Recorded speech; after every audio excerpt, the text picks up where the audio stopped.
time.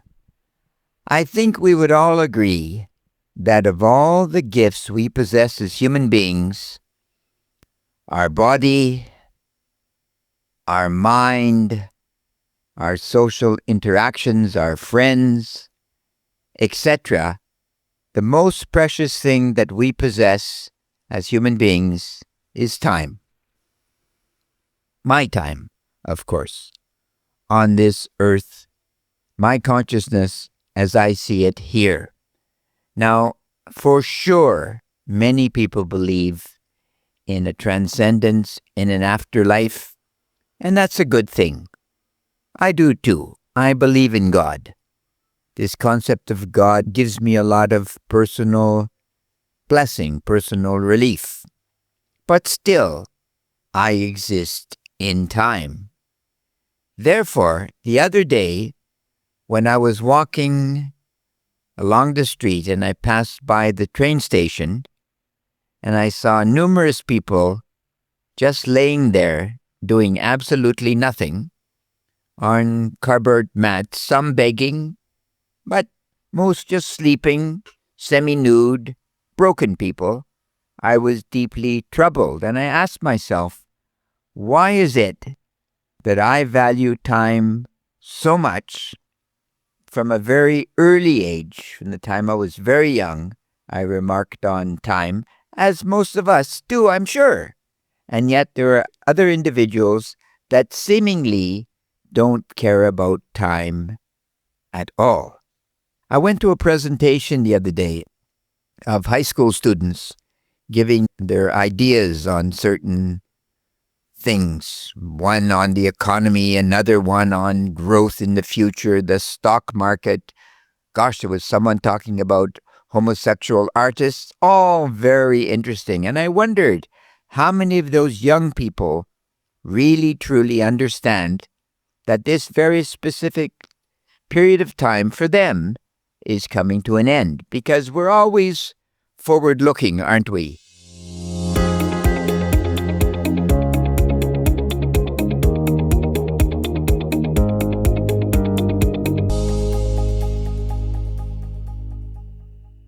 I'm going to high school. I'm going to try and do a good job. I'm going to graduate. Most young people now, I'm going to go to a university. Going to finish 4 or 6 years. Going to get my master's degree. Then I'm going to get the ill-fated job, whatever that means. And I speak to many young people.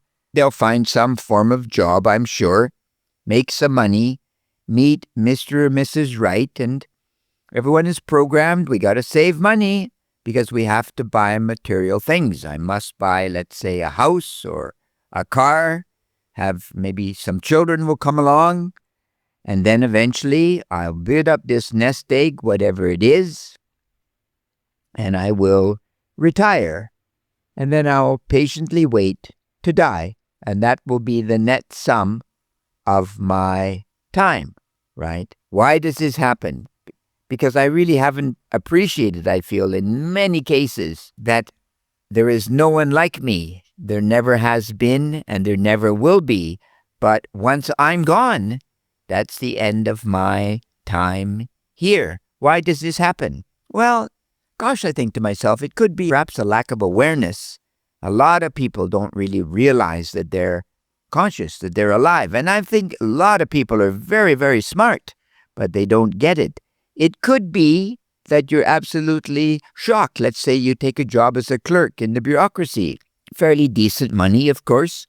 And one day becomes 2 days, becomes 1 year, 2 years, suddenly 20 years. There was a BBC study, in fact, that suggested that we peak after 20 years of working in some bureaucratic institution. At this point, we might be, let's say, 45 years old. We joined the bureaucracy when we're 25, 20 years, we're 45, and that's the end of our intellectual growth, our search, our imaginative search for something bigger than me. And another 20 years, I retire. Not much there, I would think. So we have an existential kind of numbness, I guess you could say, right?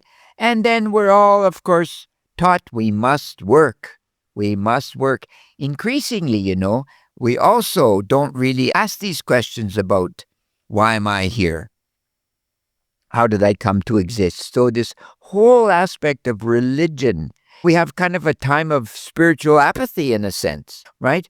We're kind of blinded to our consciousness, our spirituality. And it's hard, of course, to make money. Very hard to make money.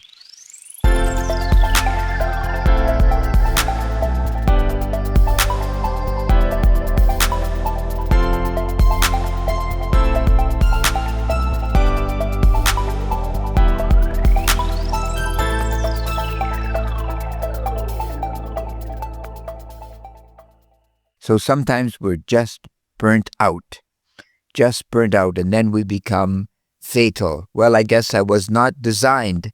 My being is not designed to be rich. Poor me, victim mindset, right? Just poor me. So, and it goes on, right? It goes on and you ask yourself, why is this happening? Why? Well, we deny things.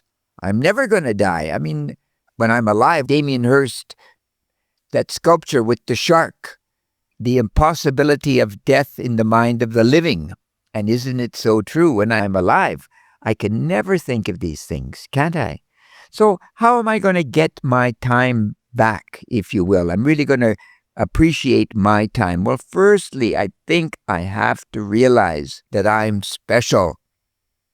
And I do not mean this in a vain sense at all, but I'm special in the sense that I am one of a little bit more than 8 billion human beings. I walk at the moment 3 or 4 times a week in the mountains, and we're training to go to the El Camino walk this summer, my walking partner David and I. And what's in the mountains are a tremendous amount of snails on the roadway.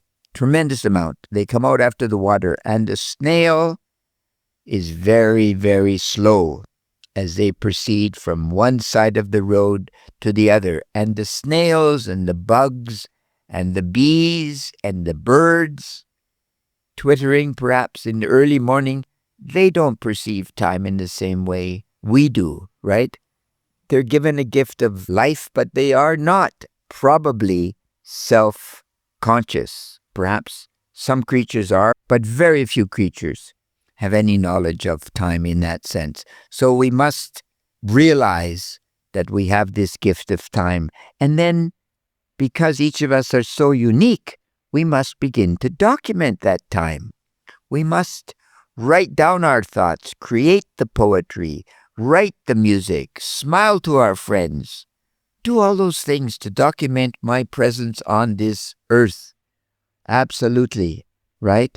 Because inevitably, if I'm not here, I can no longer contribute anything, can I?